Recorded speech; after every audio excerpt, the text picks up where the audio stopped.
Welcome back to Midcap Radar. The first management on our show is Aeroflex Industries. The company reported a mixed set of Q1 numbers. Revenue growth slows down while margins saw improvement. To discuss this and more, we have Asad Daud, the Managing Director at Aeroflex Industries, who will talk to us about the numbers. Welcome to the show, Mr. Asad. First up, could you give us a sense, given the fact that right now, you've seen revenue growing at 8%. The guidance that you've given for FY25 is 20 to 25%, implying a very steep ask rate, Q2 onwards. Are you sticking to that particular guidance, or will you be trimming it down? No, so if you see, we had a record quarter for the first year, the first quarter, wherein we had our highest ever quarterly sales, we had our highest ever EBITDA margins, and also the highest level of PAT.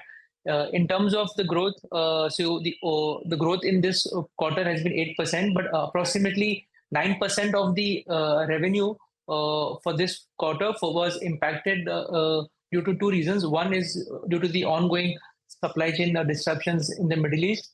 And second was also that we received a lot of orders in the assembly department, but we were not able to ramp up our production capacity in line with the demand. And hence, these are the two reasons for that. So we are expecting that this year to be in line with our expectation. So you will be able to cover it up in the rest of the year is what you're saying, and you stick to your 20 to 25% guidance. Yes. Definitely. So, Asad, I just wanted to add more and ask you more on the Middle East tensions, because most of the exporters are talking about how this is impacting their orders. They're either getting delayed or there is some freight cost issues as well. How bad is the situation? 57% of your geographical mix or revenues coming from Americas. There's the fear of recession there. We're talking about the supply chain issues as well. Do you think that is something which could impact orders and revenue activity in the rest of the financial year?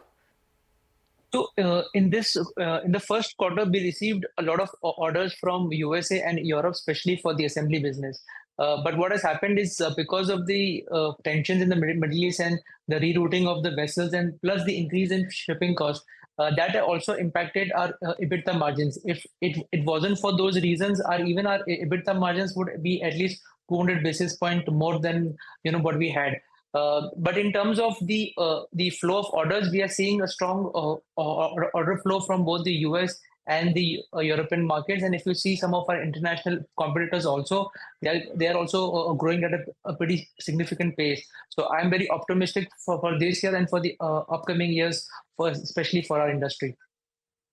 Okay, Asad, you have quite a few commissions, capacities that are getting commissioned in August 2025. What is the kind of ramp up you've seen over there? You did mention that there were capacity constraints due to which you were not able to go ahead and supply a few orders. Which are the facilities also that are coming up H2 onwards, and is there enough demand?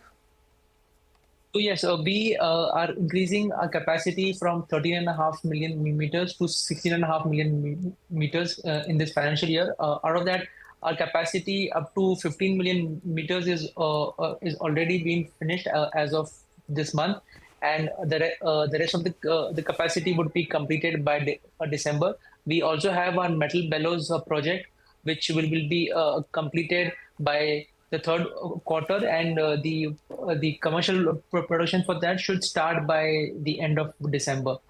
So all of these are in line. We also have some additional capacities that we are planning for our, for our recent acquisition that we have done. I think that would also start by the start of the next financial year.